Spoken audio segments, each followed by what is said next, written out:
বিসমিল্লাহির রহমানির রহিম। প্রিয় দর্শকবৃন্দ, আজকের আলোচনার বিষয় আল্লাহর পথে কষ্টের পরীক্ষা ও এর পুরস্কার। জীবনের পথে চলতে গিয়ে আমরা নানা দুঃখ, কষ্ট, বিপদ ও পরীক্ষা নিরীক্ষার সম্মুখীন হই।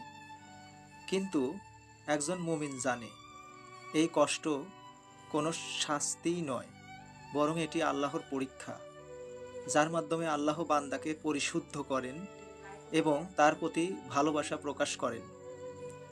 কোরআনে বলা হয়েছে, আমি অবশ্যই তোমাদের পরীক্ষা করব কিছু ভয়, ক্ষুধা, সম্পদ ও জীবনের ক্ষতি দ্বারা, আর ধৈর্যশীলদের সুসংবাদ দাও।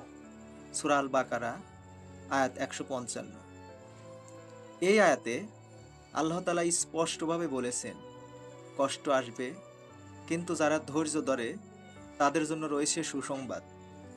আরেকটি আয়াতে বলা হয়েছে, নিশ্চয়ই কষ্টের সাথেই রয়েছে স্বস্তি। হাদিসের আলোকে রাসূল সাল্লাল্লাহু আলাইহি ওয়াসাল্লাম বলেছেন, যখন আল্লাহ কারো কল্যাণ চান তখন তিনি তাকে বিপদে ফেলেন। বুখারী। অর্থাৎ কষ্টের মধ্যে রয়েছে আল্লাহর রহমত ও শিক্ষা। যে বান্দা কষ্টের সময়েও আল্লাহর উপর ভরসা রাখে তার জন্য জান্নাতে থাকবে অগণিত পুরস্কার।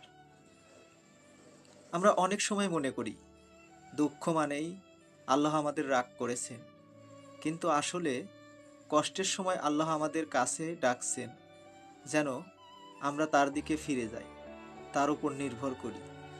প্রিয় ভাই ও বোনেরা, যখন জীবনে দুঃখ আসে তখন মনে রাখুন, এটি শাস্তি নয়, বরং আপনার ঈমানের পরীক্ষা।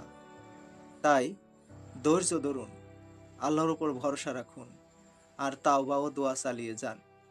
আল্লাহ তাআলা আমাদের সবাইকে পরীক্ষার সময় ধৈর্য ধরার তৌফিক দান করুন এবং জান্নাতের যোগ্য বানিয়ে তুলুন। আমিন। নিশ্চয়ই কষ্টের সাথে রয়েছে স্বস্তি।